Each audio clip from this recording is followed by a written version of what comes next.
University.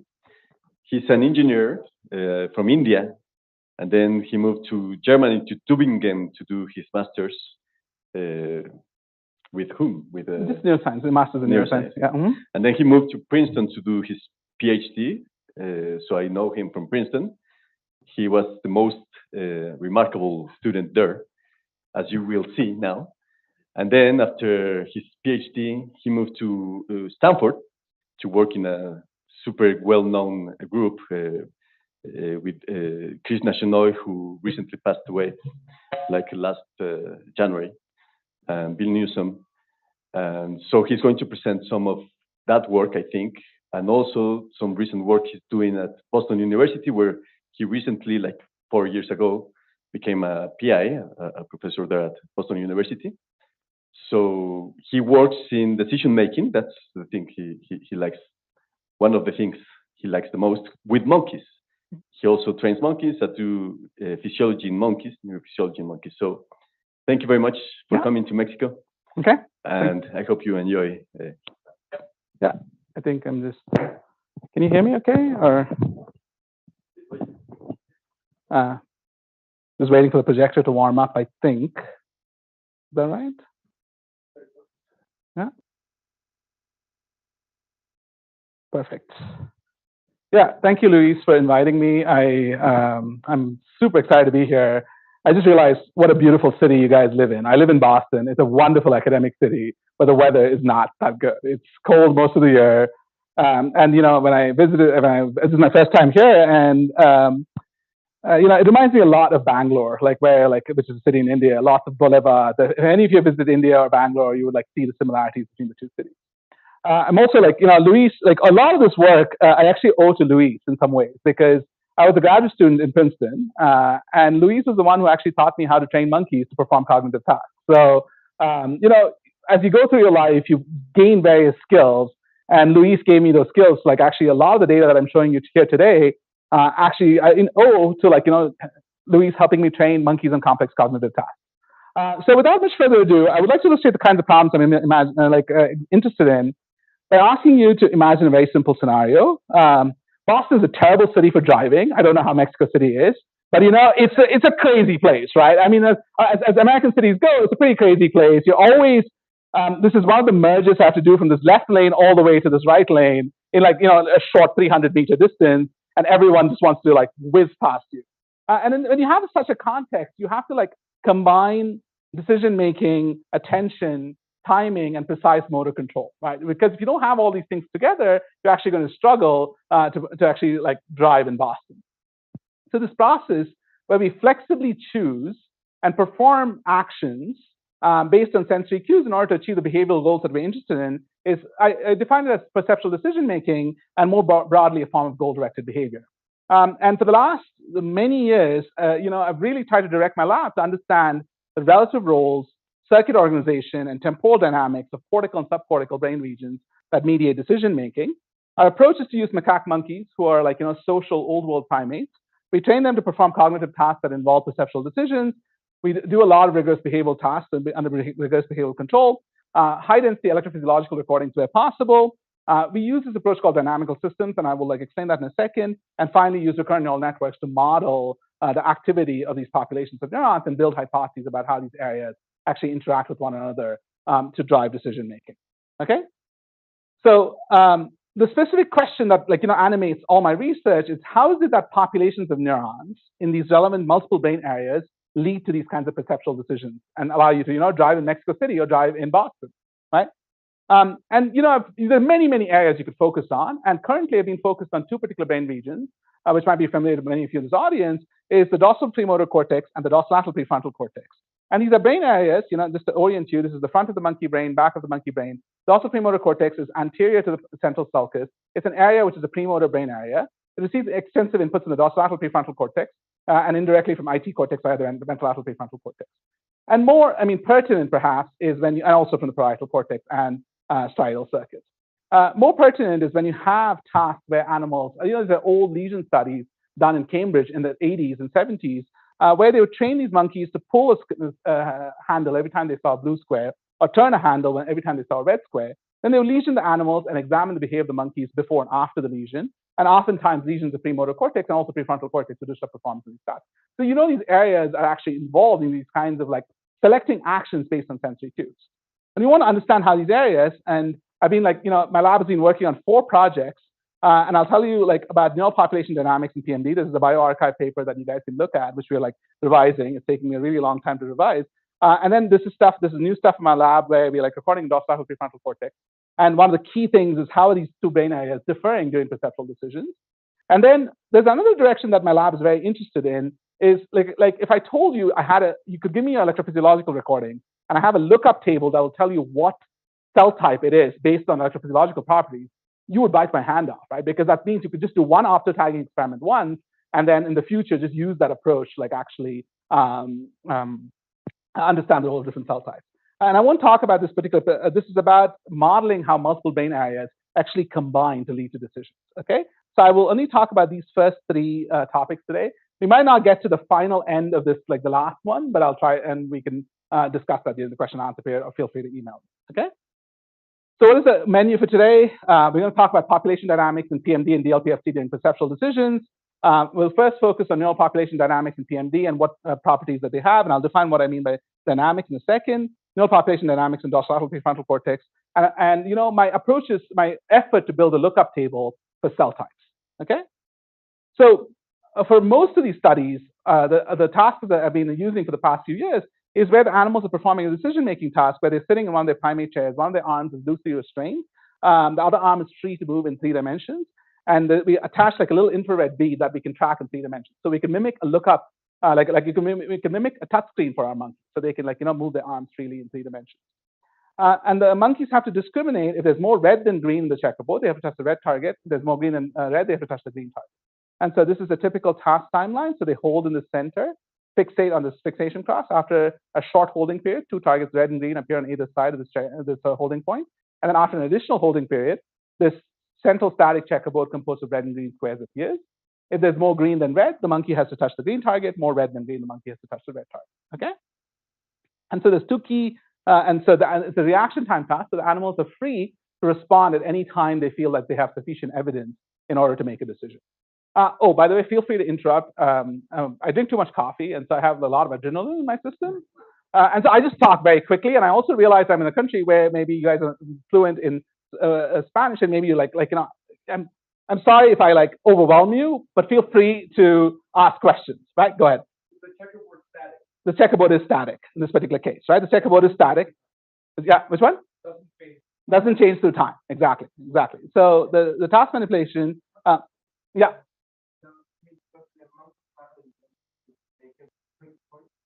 I mean, the incentive to make a quick choice is because, reward rates, right? He gets 2 seconds to do it, and he can choose it whenever, but he has a penalty also if he makes a mistake, right? If he makes a mistake, he gets a 5-second timeout, a 3-second timeout. So it's a little bit of a trade-off between speed versus accuracy. So he can't just touch red constantly because long term that would not give him the thing, right? So, and he gets an annoying sound as well. So yeah, There's no 10 minutes. it's 2 seconds. So which is a lot for monkeys. I don't know if you guys work with monkeys, it's 2 seconds is eternity in monkey land, right? And so they often like to respond between 400 and 500 milliseconds. I'll show you some psychometric curves in a second, right? One of the things we do is we randomize the target configurations, right? So we have left target is red, right target is green, and vice versa, right? And the nice thing about this is, a lot of decision-making task designs, oftentimes the sensory stimulus and the motor action are conjoined, right? So they are basically classic random dot decision-making tasks where left motion maps onto left reaches, or right motion maps onto right saccades or right reaches. Here, red is not always mapped to left, and green is not always mapped to right. So we can unmix signals related to color choice from the direction choice. And this will become important in the second half of the talk as well. And we do the standard thing that you do in decision-making tasks, make the difficulty of discrimination either easy or all the way difficult, where you have ambiguous checkerboards, where a mixture of red and green. It's a static stimulus, and animals are free to deliberate on it as long as they want.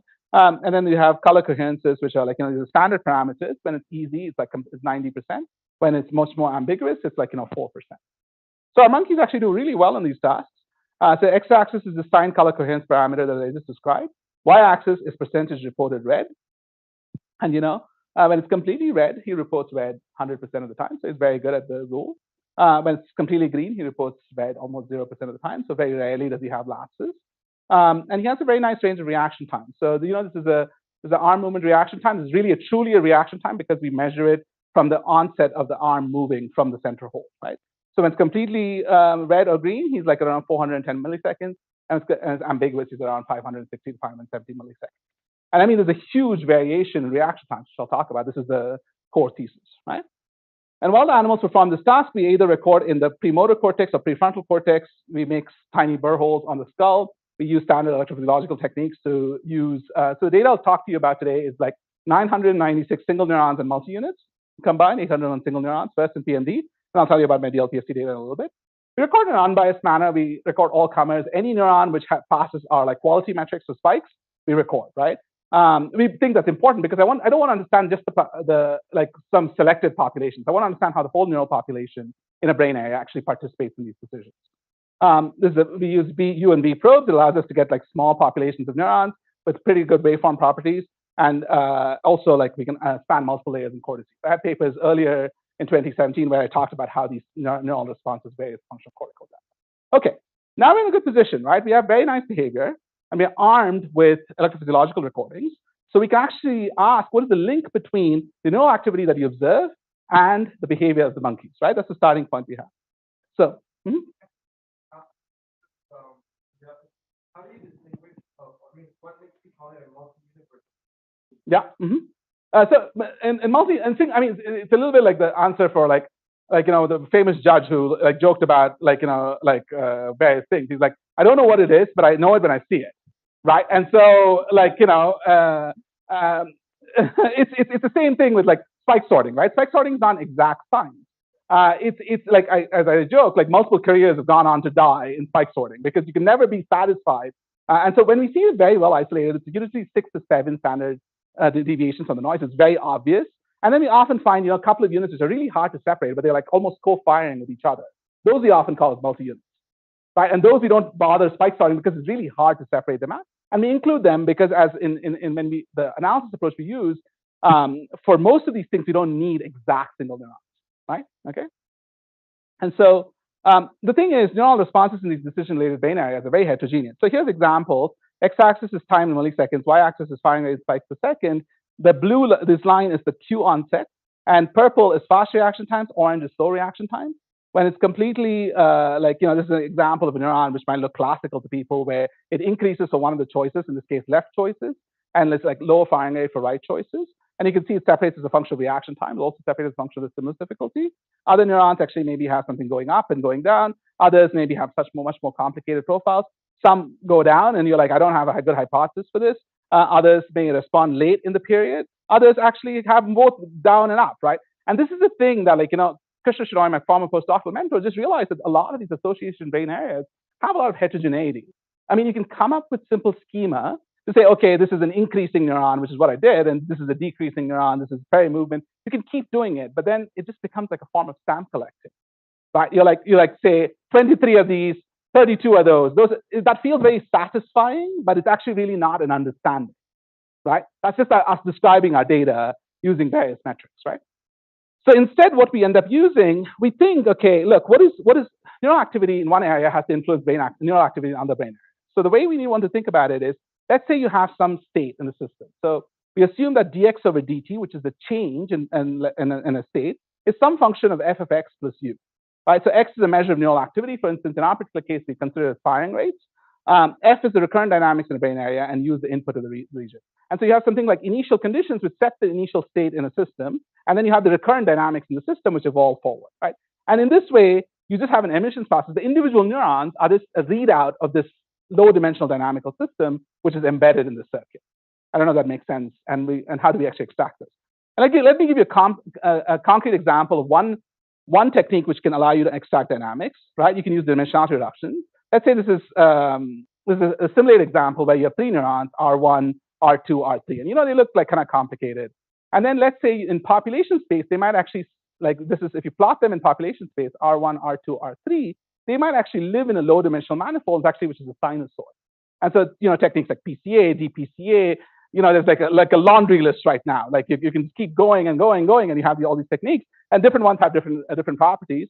you can extract these low-dimensional latent variables, and they're called latent because they're hidden, right? You can't directly observe these underlying low-dimensional trajectories, right? They're only inferred from the neural activity that you can see. So the assumption is internally there's an X, and the outputs you're seeing are these latent variables from the firing rates of these neurons. Does this concept make sense, right? So now, when you look at PMD, right, and you look at the initial conditions in dorsal premotor cortex, x-axis here is time in milliseconds. These are the four first principal components that I extracted. Data is conditioned on reaction time, fast to slow, and the action choice of the animal. And you can see this is a very common phenomenon that the first principal component often is this general change in firing rates. But then the second principal component starts having a little bit of choice selectivity. But what you probably noticed is that even before the checkerboard shows up, there's pre-stimulus variation with reaction time. Right? You can see it here, you can see it here, you can see it a little bit here, maybe even a little bit here, but it's predominantly in all of these things.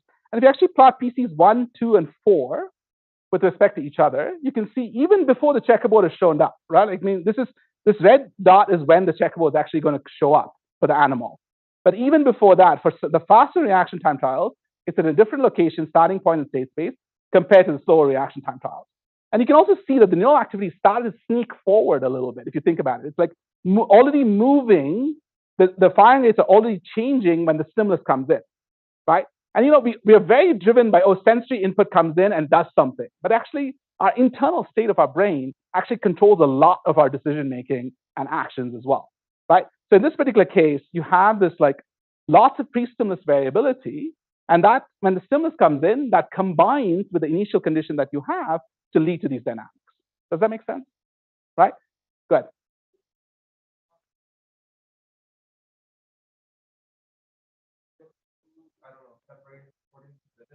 I'll show that to you in a second as well, right? If I show that to you in a second, I will, and I'll also ask an audience poll. What do you think is actually causing this pre-stimulus variation?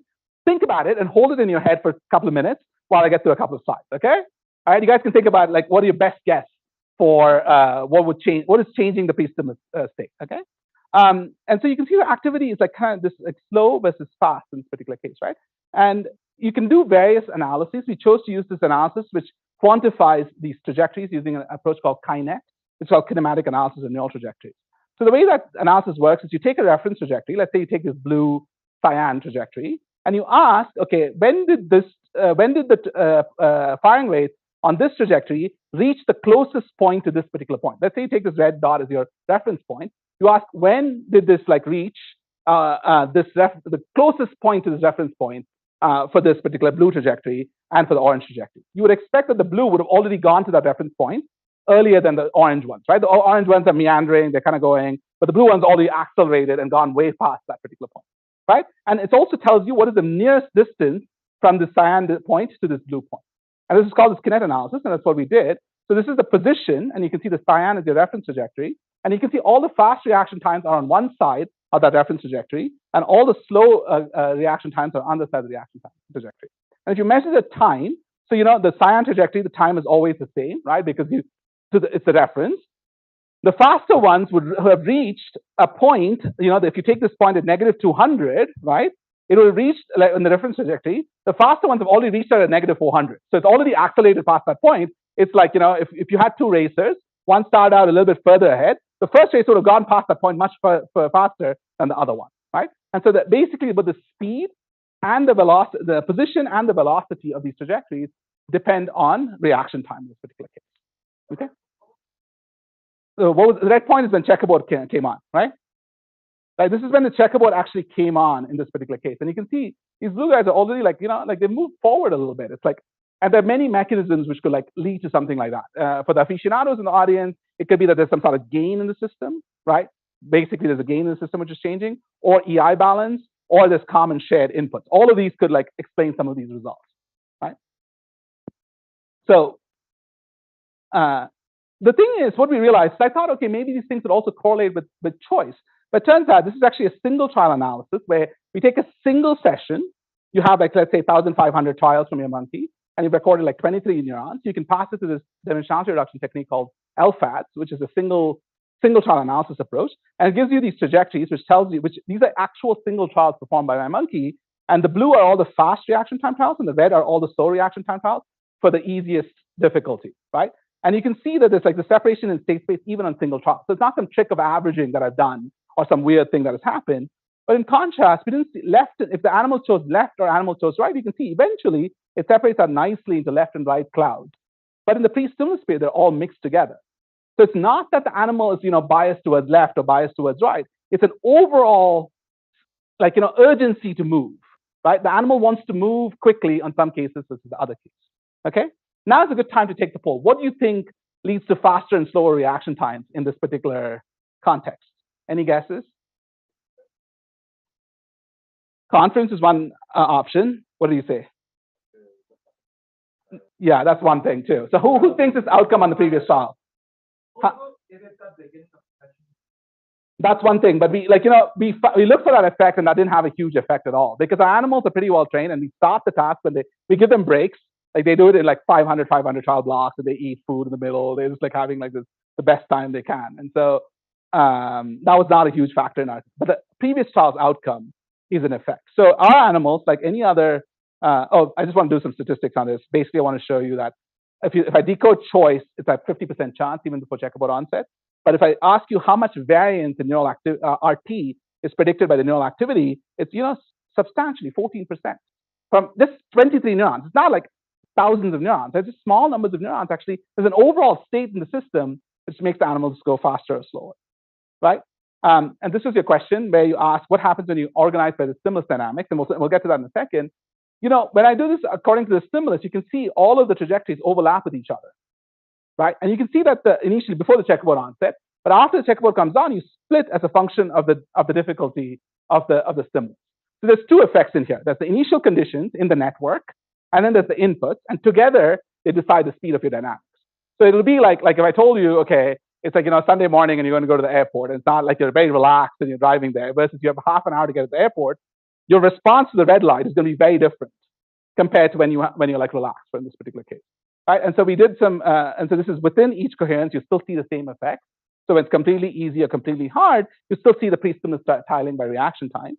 And then when you look at the post-stimulus choice selectivity signal, so this is left versus right, how well can I separate what decision the animal is making? It accelerates faster for faster RTs and slower RTs, and also for this 4%, you can see a latency shift.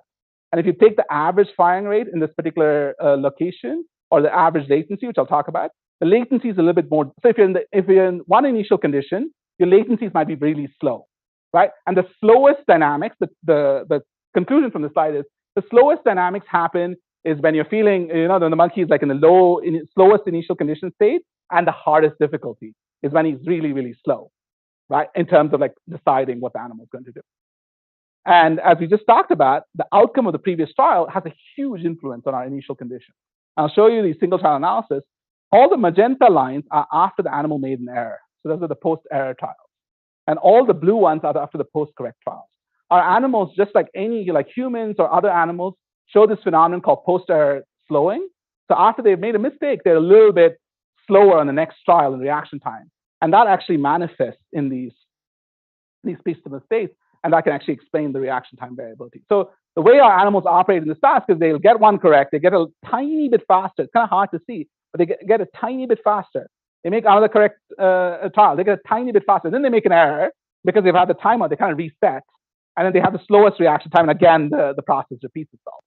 So, the key point is that you have some sort of internal initial conditions which combined with these inputs together lead to the decision dynamics on each trial. So every decision you make in your life is also dependent on your internal state.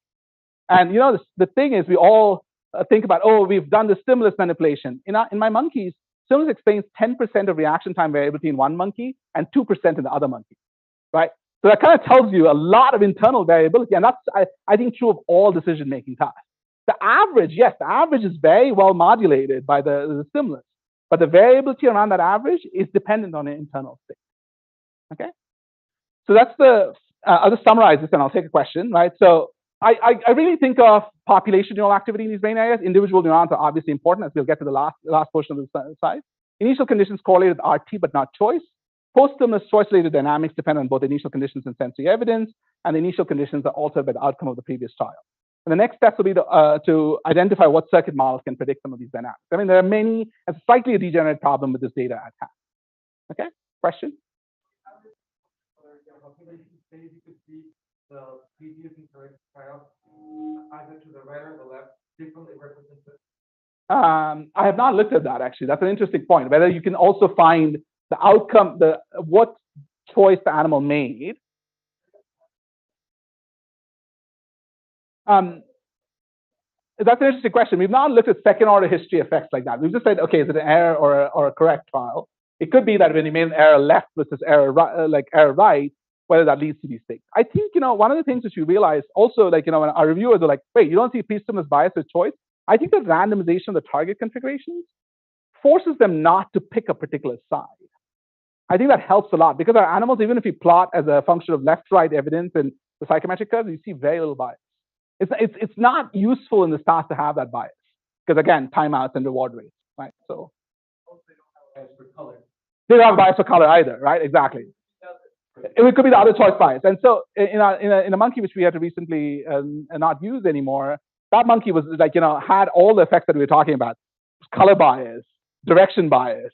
Also would fall asleep in the middle of the session. So you'd have these huge, psychometric variability. It was really hard. And I mean, it turned out there was some health problems, and that was probably the underlying reason that happened. And our other monkeys actually worked really well. Huh? So are there daltonism in the monkeys? We use, they in our experience, monkeys use both arms. But in this particular case, some animals are using the right arm, some animals are using the left arm. Is that what your question? Colorblindness, yes, there are occasionally colorblind monkeys. Although I've not encountered any. I've heard stories of this. I've done. Yeah, in the 4 monkeys I've trained, I've not found a colorblind monkey yet. I mean, very quickly, because they would not even get the rule, right? You'd be training for months and nothing would happen, right? Yeah. Any other? I mean, in our experience, monkeys use both their left and right arms, and so we can train them on both, and really, they just use it. And we just pick honestly, it's driven by where we have the ability to record from. And we try to use our monkeys for many years, right? So we try to we'll do recordings of the right prefrontal cortex and then the left prefrontal cortex, premotor cortex. So they quickly adapt, right? Question? Do you find any meaning to because it looks like the decision axis here is orthogonal to the stimulus exactly where we see the stimulus changes. Yeah, that's a really good question. And we'll revisit that. We'll revisit that after the next thing because there's an interesting question. Here's on the question. Do you think PMD computes the choice in this task? How many of you think this brain area actually computes the left-right choice in this task? Probably none, right? Right? And if you look at it, it has all the hallmarks of decision-related dynamics, right? It has choice covariance, it has reaction time link, it has stimulus variability, all of these kinds of things. But then the data I'll show you in a second will tell you that it's actually probably having something more complicated, and we'll actually talk about that in a second, okay? So this is what I talked to you about neural population dynamics in PMD, and the pre-stimulus state and the sensory input together combine to lead to some of these dynamics that we see. So now I'm going to switch gears and start talking about population dynamics in the dorsolateral prefrontal cortex. You might have thought, as we have talked about, it's like, wait, John, your task is a red-green color discrimination. You've just been banging on about left versus right, motor actions, right? It turns out the answer is that we don't see much color selectivity in this brain area or visual color selectivity. So if you look at this difference in firing rates for left versus right across all my neurons aligned to movement onset, you can see a huge signal there. In contrast to the color, it's basically at baseline levels. And it turns out when we randomize these target configurations, we're able to separate out these signals associated with color choice from action choice. I mean, you could do it with error trials and stuff like that, but it always gets a little bit hairy and you're never really sure, right? The task manipulation ensures that we don't mix signals related to color choice and action choice. So the question I asked is, okay, areas upstream of PMD are involved in identifying the dominant color. We could either go to the back of the brain or to the front of the brain. Throughout my career, I started out here in auditory cortex, moved to premotor cortex, and now become prefrontal cortex. And probably like Luis, I'll end up in area 10, and then I'll have to record outside the skull, right? I'm teasing, right? But it's every time I move a little bit forward in the brain, I get more interesting dynamics. And so I end up staying there, right? So we chose to record in the dorsolateral prefrontal cortex. These are 3,200 single neurons and multi-units in 121 sessions from 1.5 monkeys, like the second monkey we did, and then now we're doing a third monkey now. So again, we do like, place our chamber on top of the dorsolateral prefrontal cortex, and we make tiny burr holes and record through them. Okay. So let's compare DLPFC neurons and PMD neurons. And x-axis here is time in seconds, y-axis is firing rates and spikes per second. In DLPFC, as soon as the targets come on, you see this huge modulation for the target configuration, right? Depending on whether the left target is red or the right target is green, you see these things. Other units respond after the checkerboard comes on, and you can decode red left, which is solid line, green left, which is solid line here, green right, and red right. You can decode all 4 of these kinds of signals here.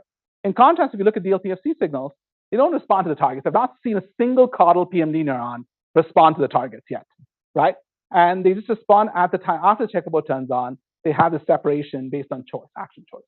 So it's obvious that this area has to be upstream of this area, right? So just to like if we actually do the PCA and DPCA on these, if you look at DLPFC, this is when the targets come on, you end up in 2 distinct locations in state space, right? And then after that, you have red left, red right, green left, and green right. You can actually decode all the task variables.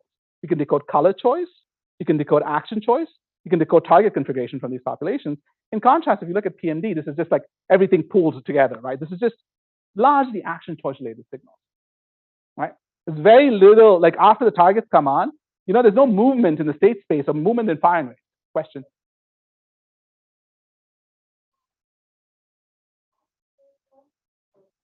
They're just like done sequentially every day. Like after training, we don't see a lot of representational drift because a monkey's behavior is very stable across days, right? Our monkeys then end up having very similar psychometric curves. You could put like 5 psychometric curves on top of each other, and the variation is pretty minuscule. We don't see huge variability. We train until our monkeys come to a criterion, and after that is when we record. And that's often 6 months is our usual training period. Okay, and then when you have stability, I mean, I'll get you the whole experimental paradigm for monkey physiology is going to change, because now with these neuropixels, which can allow you to record 384 neurons on a single shank, you could do your experiment in 4 days. These 3,200 units, I collected over 100 days. You could collect them in a single 3 or 4 sessions, basically, right? That's where we are. It's going to be really exciting as a physiologist in the next 10, 15 years, right? And I have friends who put 8 of them in a single monkey, right? Like that's going to change the way we think about it. And as I was telling Luis, there's 4,400 electrodes on a single shank, and you could address any of those 384 in those in any way, shape, or form possible. I know multiple companies who are terrified of them because their business models are going to go out of and even the electrophysiology boxes are like $5,000. Like when I was first starting out, you would buy these BlackRock systems which cost $125,000. And that's like the price of like the best electric car you can get. It's like and it's like a small FPGA with a bunch of analog connectors, and you're like, this is how much? And now these things can record from 4 times 384 channels at like $6,000. So the price per channel is just going to go down, and we're just going to get like these experiments done very quickly. Right? And I'm hoping we can get to the model where we train monkeys on many tasks and same brain areas. Right now it's very painstaking, and it's like one area, one task. And imagine if you had 20 tasks in a monkey and you record, and that would be the thing to do. And that's the power of using animals as well. Right? Good. For recording, this would be like 100 sessions, so 100 days of recording. So that's like 3 months of recording, basically. Right? It's still pretty good, but it's still not like 15 days of recording. I mean, yeah. Mm-hmm. I'm sorry to make a question, but what happened to PC2 for DLP? I mean, it's there. This is the best representation we could find, because PCA explains total neural variance. It doesn't explain. It's a little bit like the PCA doesn't care about what your variables are. I'll show you the DPCA in a second, which is actually much more clearer. So what we did is we did demixed principal component analysis, and this is the condition-independent signal you get from DPCA. And you can see in DLPFC it responds to the targets and after the checkboard as well. But in PMD, it's just like largely flat during the target period, and then you have post-checkerboard dynamics, right? This little kink happens because you have to. I randomize my delays, and you have to like kind of concatenate signals together. Everyone okay so far? Am I talking too quickly? Can I slow down a little bit? That's probably true. This is DPCA condition-independent signal, right? This is the condition-independent signal. It's just the overall modulation firing rate, and you can see firing rates modulated by targets and also by checkerboard. Okay, and sure. What is your thought about those condition-independent signals? Do you think that it's like some sort of like half interval estimation or that sort of thing? I think it's a barrage of inputs which are coming in, and the current dynamics processing that, right? So in the sense that when neurons are not doing, the animal's not doing anything, and it's made to hold still, the animal is just a hold. And then you have some task given, targets come in, so there's a huge synaptic input into this. And sometimes I think condition-independent signal has to be there because neurons have like you cannot go below 0, right? So you have to have something, a carrier signal. And I think these things are carrier signals. So you have some sort of general modulation of firing rate, and on top of that, you have interesting like variables. And I'll show you these variables in a second. So this is in DLPFC. You can see direction choice after checkerboard onset. It's like you have this like left versus right, but you also see these target configuration color choice signals. Red is like red and green is green, and red left and green right are together, and green left and red right are together. So these are the target configuration signals that you have. And then, in contrast, in DLPFC, you see direction choice signals, just like in DLPFC and PMD, but you don't see any color choice or target configuration signals, right? And if I didn't have my target randomization, I would have no way of concluding that these two areas are different. They just look identical. Motor preparation signals, there's a lot of the mouse researchers now talk about, everything is everywhere. It's just this one distributed system. And the problem is and I'll summarize this in a second after I tell you this is a pet peeve of mine after I finish this particular thing. It's not that every area in DLPFC is responding to these signals. So x-axis is cortical depth in millimeters, and y-axis is the decoding accuracy, where we train a decoder to decode these variables, direction choice, color choice, and target configuration. Deep in the dorsolateral prefrontal cortex, 8 to 10 mm or 8 to 12 mm, we see all of these color choice signals and target configuration signals. But in the area 8AD, the initial cortex you hit when you hit DLPFC, you don't see a lot of signals there. It's just like very action choice motor preparation signals.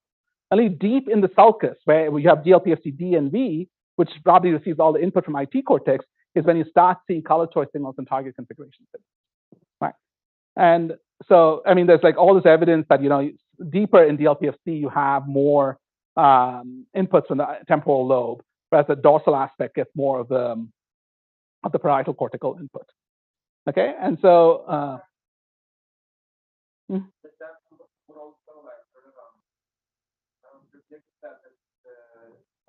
Independent signal Mm-hmm.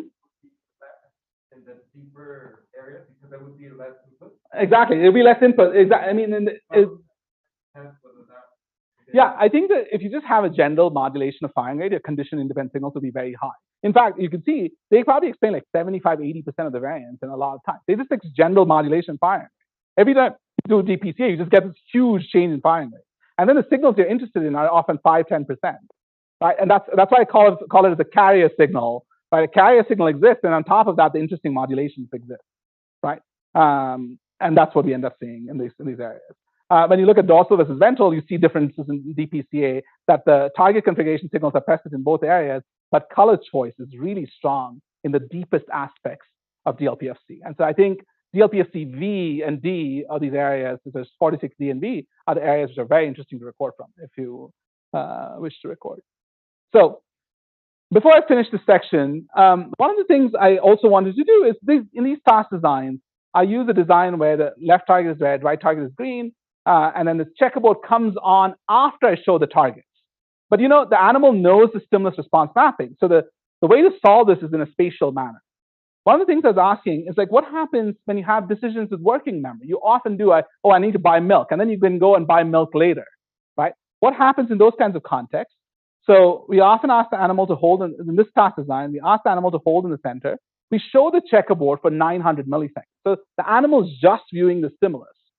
And then after additional working memory delay, which ranges from 450 to 1,000 milliseconds, we show the targets, right? So the animal can either choose, again, the target configurations are randomized, red, left, green, left, red, right.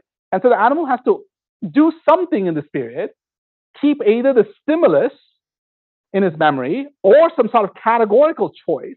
And both sides, I think humans have this concept, and Luis and I were actually talking about this.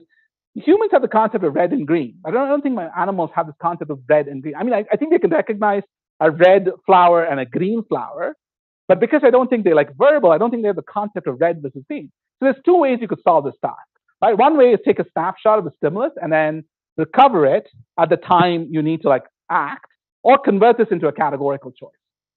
Which do you think our animals choose to do? You think it's a category? I don't know if it's a category. I don't know. We'll see, right? I mean, at least my data don't support a category.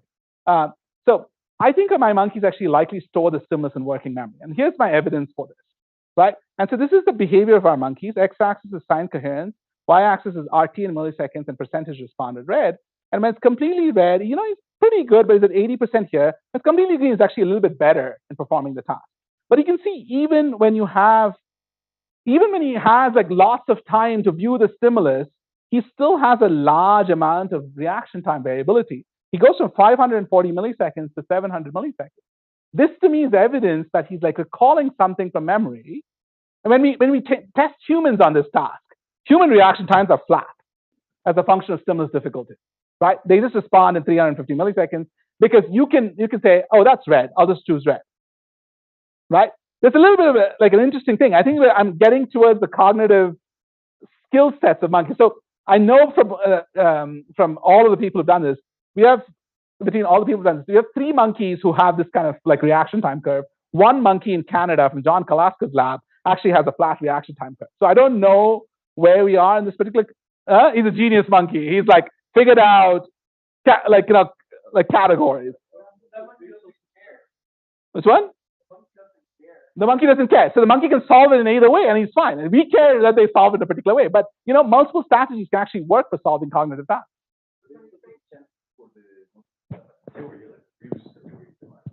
And then being biased, like what's going on in the stimulus. Exactly. To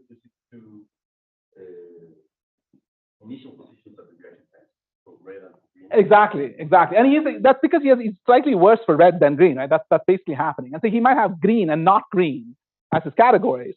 And so the other thing is, the other thing we realized is when we look at our behavior of our monkeys for the longest delays versus the shortest delays. So when it's less than 500 milliseconds, the black is the psychometric curve. When it's greater than 700 milliseconds, that's the psychometric curve. You can see actually for longer delays, he's actually slower and worse at the task. So it's not some speed accuracy trade-off he's doing. There's something happening in his working memory which is eroding whatever representation he has. And I will try to convince you that the representation is the stimulus and not the category. Okay? Some other system being involved, like some synergistic thing about confidence. Is he like betting against his own memory of his category? Maybe it's not that he's not using. He could be, right? But like, let's look at the neural data, right? I mean, it's very hard with the behavioral data to decide which strategy he's using. I mean, I think from this, I can say that it's hard to know. I mean, I would have expected the clearest category like signal would be like a flat reaction time curve. I don't see that. And so there's something second order happening. And we have to find out what second order is happening, right? So if you actually look at this is again DPCA for x-axis is time from stimulus onset. This is the condition independent signal, sign coherence, which is the color representation of the checkerboard, and color choice. And you can see the sign, like as soon as the checkerboard comes on, there's a huge response we see in these neurons. They'll actually respond to the checkerboard. And then when the checkerboard is visible, you see this response. And then you can see this coding for green versus red, right? And the beauty of this experiment is that this is a pure stimulus representation, independent of action, right? Because it's like there are a few other tasks which have done this, but he's just viewing the red-green checkerboard, right? Some people have used this sort of grading of the response to argue that it's sort of like the confidence they have on the categories they chose. Then I don't know. At least I think in my current experiment, I don't think I can dissociate those two things. So that might be it. In the sense that if I look for like an unequivocal categorical signal, right? An unequivocal categorical signal for color choice. I mean, I think those interpretations are, unless you design a new experiment, I think they're really hard to like disentangle, right? And so if you actually look at the post in the working memory delay period, there's still strong conditions independent signal, but you still don't see color choice signals. They're not like banging out at me, like being like, oh, that's a green, that's a red, right? Like, some people talk about it. And then action choice, and again, target configuration and action choice signals show up in this brain area. So it has all the ingredients. We have stimulus representations, we have action choice signals, and we have target configuration signals. So if I train a decoder to perform this particular case, so the red is decoding of the stimulus content, where I can decode the dominant color in the stimulus, just like if I guess gives you the decoder, okay, what stimulus did the animal see? That is larger than my color choice decodability. Typically, when I can decode choice, choice is always bigger than my stimulus representation. I never struggle to decode action choice. You can see the action choice is jumping out of the slide.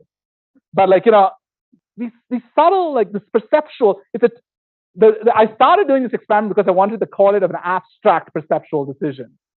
And it seems particularly hard to nail down. When I mean abstract perceptual decision, guys, I just say a pure red or a pure green color signal, independent of any motor actions the animal can perform, right? Because it has all the ingredients. I mean, it's in the front of the brain, has like target. So I have all the ingredients to solve this task. I have stimulus representations. I have target configuration representations. I have, action choice related signals. I mean, like it's not like PMD, where in PMD, none of this happens, by the way. You just see this action choice signal showing up in this area. So again, I can never argue causally that this is the only brain area, but it has all the ingredients that I would want, right? It has, stimulus representations very clearly. Even LIP, there's a random dot equivalent of this task. Even LIP doesn't represent the stimulus during this period, right? So this area actually represents the visual stimulus during this period, has huge input from IT cortex. DLPFC is the site of working memory, as we talk about. I mean, I'm not sure that's completely true, but at least it's thought to be one of these areas. So I think this is my best guess for, at least in this particular brain area, which has all the hallmarks, you don't see it. So, like zero coherent stimuli, right? Like something that is. I mean, I could, but like even in this particular case, I would see even for this, like I should still see a color choice signal, right? I mean, I didn't do anything. I mean, I don't think the results would change. Yeah, I was more so wondering how your personal preference of having it versus not having it in the task site. I think it like messes with the animals a lot, and so I just like didn't use it, and I have a full psychometric curve. And I think 0% coherence styles are particularly important for those experiments where you don't decouple stimulus from choice, right? And again, what is a 0% coherence stimulus in random dots? It's like on average is 0%, but it could have like 1% here and a minus 1% here, and you would still have. It just becomes very messy, in my opinion. But the people who did it have good reasons to do it. I just didn't choose to include it. Stimulus, yeah. So. Exactly. You might have little portions where the animal might use to like actually solve the task, right? Like, yeah, other configurations, right? So in the summary I have is that dynamics in DLPFC covary with color choice, action choice, and target configuration. PMD dynamics are largely associated with action choice, whereas DLPFC clearly demonstrates distinct roles for these areas. It's an oldie but goodie. I think this is something which we keep forgetting as the greatest, newest techniques show up in our hands. We forget that our task designs, as systems neuroscientists, you're only as good as your task design. Right? Any claims you make, any analysis, doesn't matter if you have the world's best analysis approach. If variables are correlated in your data, it's like a regression problem. It's really hard to separate from the brain. So, I read a lot of papers where people are like, oh, everything is everywhere. I find all these signals everywhere. They often are talking about a motor choice signal, like action choice and the animals making left versus right. Those signals are present everywhere throughout the brain. And there's probably good reasons, because efferents copy, multiple reasons why you want to have this. But I think when you have task hierarchies, which is an old tradition in neuroscience, when you have more and more complicated tasks, is when you can actually separate out the roles for these brain areas and make sense of them. Okay? I'm going to ask, how am I doing for time?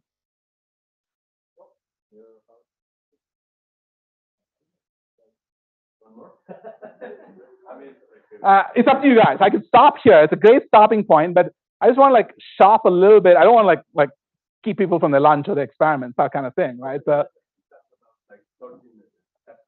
yeah, it's like. Okay, so now's the national point. I'll take some questions in the first two parts, and then maybe for under 30 seconds, and then we can talk about the last portion. Is that okay? I really don't want to go over time. Okay? Yeah. National stopping point. Yeah. Mm-hmm. Mm-hmm. The first part. Yeah. Did you try tricking the monkey? Like he actually made the correct choice, then you react like if it's an error. No, we haven't done that. Because that would be an interesting way to like understand this confidence versus other processes. Maybe double down and say, hey, no, I didn't. Yeah, that's an interesting point. I mean, I think the way to do it is to do like a sure bet design. So you have a red left and green light above, and a red left and green light below, and an animal can just choose that. And then you have to decouple. You just have to literally do a confidence manipulation. That's the cleanest way I would do it, right? Again, like coming back to my previous point, I think you can try to infer some of these things, but just like design your task in such a way. And maybe this is another way to try to get at the same question. I mean, what is it that, okay, maybe it's a category signal with confidence in the category versus an exact decoding of the stimulus. Maybe the other way I would try to attack that question is to take a principal component of my stimulus and try to predict directly the activity. But I don't know how many synapses has gone through before you get through that. So I don't know. It's an interesting question. I mean, I guess the fact that, one of the things which I'm actually starting to notice now that I was actually preparing for this talk, the representation of green is a little bit stronger than the representation of red in my DLPFC neuron. And that matches very closely to my behavior. So now, is it that he's encoding green worse than red, or is it reflecting, like you said, a confidence estimate of green versus red? Is an interesting question, and which I have to think about a little bit more, right? Yeah, which is a way to solve the task, right? And again, comes back to these. This task has been very thought provoking. I'm always interested in hearing what people's ideas are about this thing. Okay, I'm going to now try to talk about the last thing about a lookup table for cell types. So far I've given you all these dynamical systems portraits, right? These are two other papers which are very famous in the dynamical systems, literature on rotational dynamics in motor cortex or context-dependent decision-making in prefrontal cortex. This is my data, Boucher et al. 2002, and this is the DLPFT data. I mean, I'm also still a neurobiologist, right? I want to link between, we know that these brain areas contain so many diverse cell populations, right? It's insane how many new cell types exist. And ultimately, you would want to this is an example of spatial transcriptomics, which is talking about layer 3-4 cortex, what are the genes associated with it, the medial ganglionic somatostatin neurons, paravalvular neurons. They're often tiled in certain locations in cortex and in subcortical areas.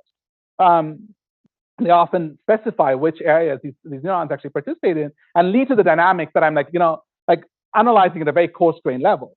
Ultimately, as a neuroscientist, I would like to go from here to here, right? I would like to know how these different cell types actually lead to some of these dynamics that we see. It's a very ambitious problem, and here's my starting point to start to attack this problem, right? So, classically in systems neuroscience, people use a single waveform feature, which is the width of the, there's this paper from David McCormick in 1985, which is if you have a fast spiking stellate cell, it has a narrow action potential waveform. If it's a broad spiking, regular spiking pyramidal cell, that would have a broad waveform, right? And then people would be okay, I have a trough to peak measure, and I have a number of neurons, make some cut in the middle, and talk about putative excitatory and putative inhibitory. This is nice, seems reasonable, but unfortunately, in a lot of these areas, for instance, macaque M1, you can have a lot of thin spiked pyramidal neurons, right? That's just a fact, right? Because they express the macaque M1 pyramidal tract neurons express Kv3.1b, which is a fast spiking potassium channel, whereas the rat one doesn't express it, for instance. So just the width of the spike is not particularly useful. But it turns out that the waveform still has a lot of useful information. And the insight we had a couple of years ago, I had a grad student, Kenji Lee, who was why don't we just take the entire waveform and pass it through dimensionality reduction approaches? And that's what we published a couple of years ago. And we used an approach called UMAP, which basically takes your entire waveform. Now you're not taking just features, you're just putting the whole waveform through dimensionality reduction. And what is the reason you do it? Because any transformation f of x of a variable x loses information, right? So unless it's identical, so if you take a feature of this, you're actually losing some data. But instead, you should just put the whole thing to the waveform, to dimensionality reduction, and you can come up with putative waveform clusters. And so we actually did this to our PMD data that I showed you. These are our entire single unit responses where we downsampled even further. We selected the best neurons with the highest signal noise ratio, and then used those as input. We normalized them and used that as input to UMAP plus Louvain clustering. And now you can actually identify many candidate cell types. You still recapitulate the general thing. These are all broad spiking. These are all generally narrow spiking. But within the broad and the narrow, you start seeing sub-diversity, which is very, very exciting to me, right? So you can see a very large, broad spiking neurons, or very like sharp and like very fast hyperpolarization. And they live in different locations in the state space. And you can actually ask how well can you can obviously with all unsupervised methods, you have to choose the number of clusters you're using. And in this particular case, we chose this particular resolution parameter at this particular point in this curve. And I can explain that in the question period if people are interested. But you often see these triphasic ones, which if you're an electrophysiologist, you record. They often are thought to be putative axons, for instance, but you also have these very different classes. It turns out that you can separate them out very well. This is a classifier trained on these 8 different classes, and I try to predict these classes versus the true class, and you can do actually like 95% or so in terms of accuracy. So how does this perform compared to a classical approach of measuring single features to separate out the classes? So, the classical method, like I told you, is measure a one-dimensional feature, and you can see how much heterogeneity is in these things. You should be using other approaches to actually separate them out better. And in this particular case, when you use Gaussian mixture models, which is another approach, you say, okay, I do trough to peak duration, depolarization time, inflection point, all of these things, and you try to do k-means clustering on it. You can somewhat separate out cell classes. I'm rushing through this, but when you actually do this on our data, you actually find that it actually doesn't do very well. You get mixed classes, which are not very well separated from one another, right? So putting in the whole waveform actually does better than using just these features that your brain is trying to figure out. Okay, does that make sense? Okay, and what do you actually find out is that these cell classes have distinct laminar structures. So these are all the cell populations we have, and you can see these red, triphasic ones often end up deep in cortex, closer to layer 5-6, for instance. There's some neurons which have very restricted responses. These units 2 and 3, which are quite close to each other, are often superficial in cortex, for instance, because we went perpendicular to the cortex when we did our VPROB recordings. And others actually have this broad distribution. And also the second thing we found out is that these wave map cell types help explain more variance in function. So if you ask how much variance in high-level properties, like discrimination time, is explained by various factors, cortical depth alone is only around 2%. The GMM clustering can give you a little bit, like maybe 5%, but when you use wave map clustering in depth, you actually can do it like 8% or more. And these are adjusted R squared, the number of parameters. You actually do much better when you combine and separate out these cell classes and explains more functional variance in your data. Okay, so this is what we published in 2021. So you might ask, why do you just restrict yourself to waveform? There may be other properties that might be interesting, right? Somatostatin neurons are thought to lock to theta LFP, for instance. Maybe PV neurons, like you might have autocorrelograms or ISI distribution. How do we combine multiple modalities? Maybe you have an experiment where you've done the electrophysiology recordings, and then you have PAT-seq data from those same neurons, or you have other modalities, and you want to combine them all into create one representation which combines multiple modalities. And long term, what I would love to do is basically infer cell type from electrophysiological properties, right? So I give you a set of electrophysiological properties, and I can tell you that it's likely to be a PV neuron or likely to be an SST neuron. That would be the ultimate thing for me, because then we can all pool our efforts together, create a large database of PV, SST, VIP, all those neurons, and then you just say, okay, here are my recordings. Can you predict what it is for me? Again, with all methods, they'll never be 100% reliable, but at least you'll get a step forward towards that. Okay? Good. Yeah. So, I'm always interested to know how these methods are applicable to recordings that are not incredibly common. I mean, is there some sort of study or something like that? Oh, we actually have a star protocol on that. I mean, it's basically if you have noise in your system, you'll just get muddled responses. So you're only as good in this particular case. The origin story of NeuroPixels was Tim Harris was like, why are you guys spending so much time spike sorting? Everyone's like, oh, we're trying to get the best out of our data. He was like, why don't I build you electrodes where you just take the top 20 neurons and remove the rest, right? So excellent spike sorting is the prerequisite for this purpose.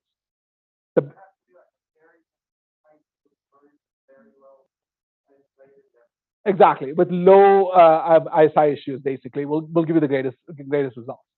So be brutal about your data collection. That's the advice, right? So, how does inputting the entire waveform algorithm? Yeah. I wonder, because many of the targets for the geometry of where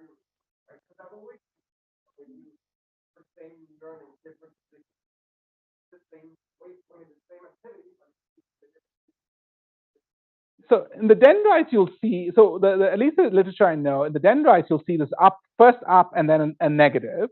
So these are all like, I mean, what I do I analyze oftentimes now I analyze all the positive spikes separately from the negative spikes. If you do, it's like any variance method, right? So if you put in both positive and negative, the algorithm is trying to separate those two out from each other, right? It's not trying to find structure within the negative or within the positive. So we've been doing this with neuropixel recording, and those are actually the nicest things to see. Most of my waveforms end up being from the soma, or even in slice when they did, or not in slice, when they did this in organoids or something like that. Most of the waveforms that you end up seeing tend to be somatic. I mean, you can always see the ones which, when you go by, you see initially positive and then negative. Oftentimes, our recordings just end up being, we only analyze the negative ones first. So we separate them out first and then do the analysis subsequently, right? Mm-hmm.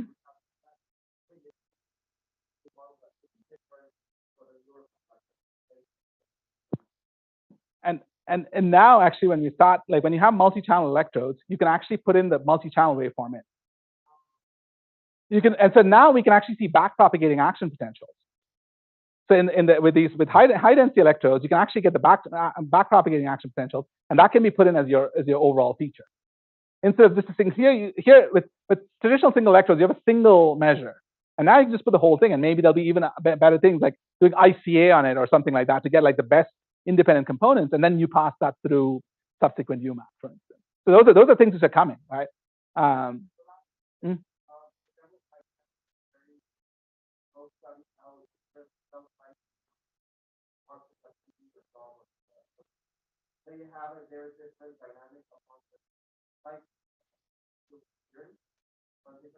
Hold that thought for a second, right? That's exactly where I was going, right? So the question is, why just like rely on normalized waveforms? Why don't we use every single tool we have? It can be locking to theta, locking to maybe autocorrelogram, maybe ISI distribution, maybe some feature you've just said square root of 2 divided by 3 is important for these neurons, right? And just like you want to combine all of them in a sensible way that weights everything together and comes up with a standard representation, right? So in this particular case, let's consider the case where you have normalized waveforms and normalized ISI distributions. So you can write a nearest neighbor method approach where you have, let's say you're a neuron in this high D space, this blue neuron in this high D space. You take your 5 nearest neighbors and say, okay, what is the distance from me to my 5 nearest neighbors, right? You can calculate that and say, okay, what is the average of those 5 nearest neighbors? If these two things are very close to each other, then tells you your 5 nearest neighbors are really good predictors of what you are, right? And now you can take the same neuron in the other space and say, okay, what happens in this other space, right? So if ISI was very uninformative, for instance, maybe this blue dot will be very separated from its 5 nearest neighbors. And so then you can come up with some sort of weighting ratio which says within my modality versus across my modality and come up with a weight for each of those different properties you have. So you'll be able to say, okay, waveform has this much reliability, ISI has this much reliability, and we can combine them together. I'll show you this data in a second, okay? So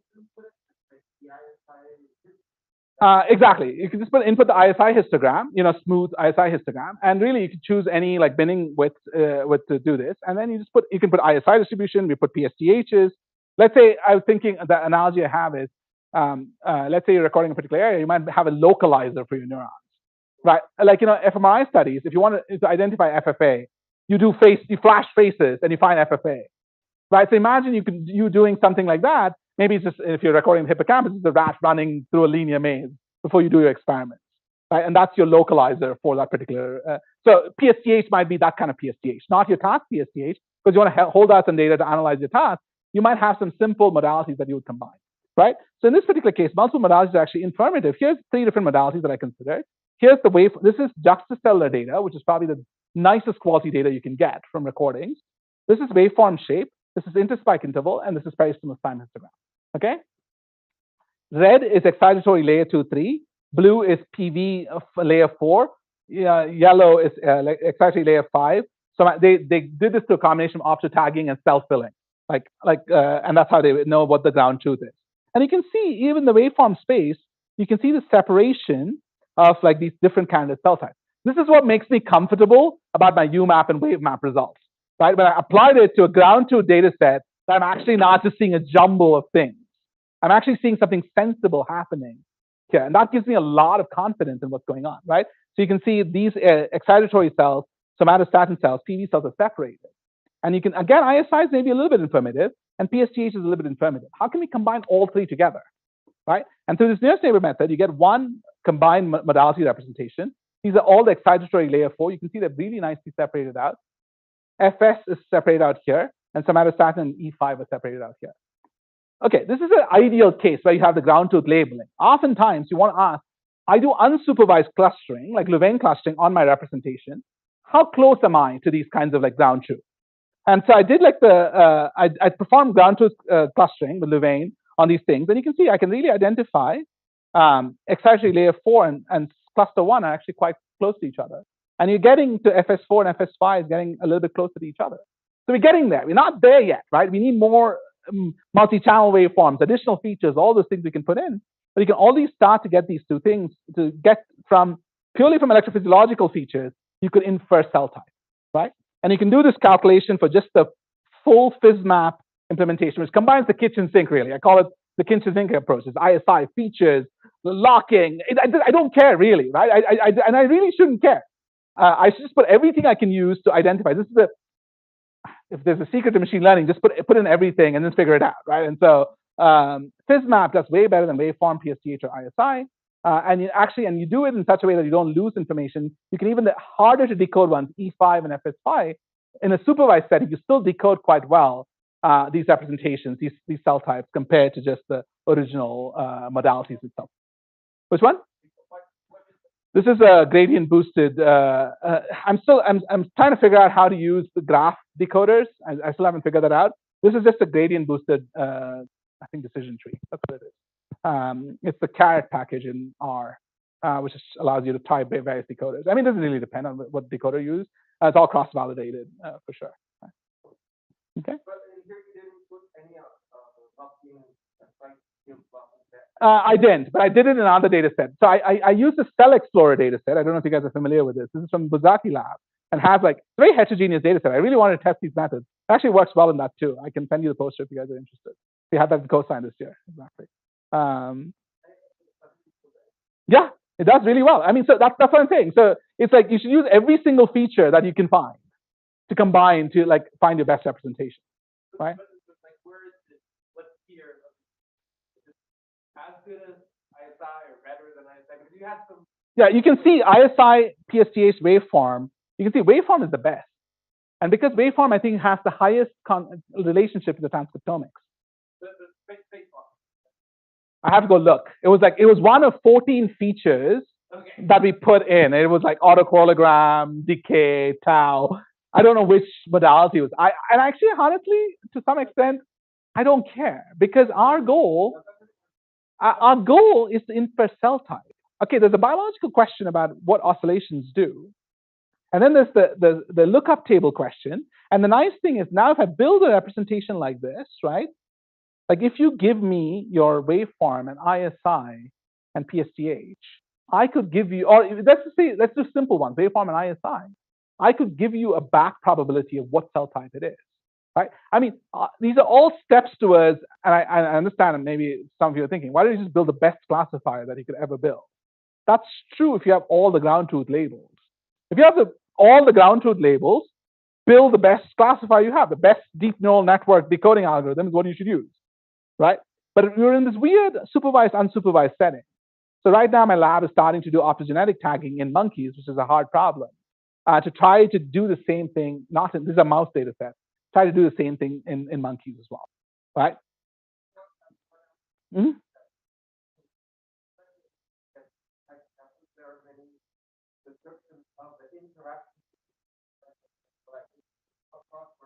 Yeah. Yeah. Exactly. Yeah, and I have to and that might be additional like priors that you put on these things to like separate them out even further, right? And one measure might be how well do you lock to other cell types, and use that as a feature to like basically do that, right? And so that's some sort of measure that can help you with these things. And so that's really left to the imagination of the user. And so in domain subfields, it may be that as the hippocampus as the field decides, okay, these are the features that we're most interested in. The Buzaki Cell Explorer data says exactly that. They were like, okay, we'll do autocorrelogram, ISI, locking to theta or something, or important things. And they have some of those directional things as well. We've been doing the way I've been doing it so far is like identifying the cell types and then trying to infer the circuit afterwards. But there's no reason why we couldn't put it in first and try to see if it actually improves your representation as well. Okay? Okay, all right. There's just like this conversation going on. Okay. So we'll stop here. Actually, it's a good point to stop. I want to thank like multiple people. Kenji is the one who's been working on the wave map and phys map, and also the CFD data set that the checkerboard first delay. Nicole and Tiana are BME students in my lab. Tiana's been doing all the BLPFC recording. Nicole has been doing work on the wave map and neuropixel, is what she's been working on in primary visual cortex. I didn't have time to talk about this today. She's also doing this super interesting project where we're lesioning motor cortex in macaque monkeys and recording in the perilesional cortex. I didn't get to talk about this today, but maybe in a couple of years when I come back to visit Louis, I'll happily talk about that. And then Pierre did the PMD data in dynamics. And John and Michael are my collaborators from UCLA. There's a whole other talk I can give you on the multi-area recurrent neural networks during decision making, trying to model some of these things, and I didn't talk about that. And I'll take questions now. This is my son, who's almost 2 now, but this was almost a year ago. So yeah, thank you so much for your patience, and sorry for just blowing through things. Mm-hmm. Yeah, thank you, Luis, for the invitation as well. Yeah.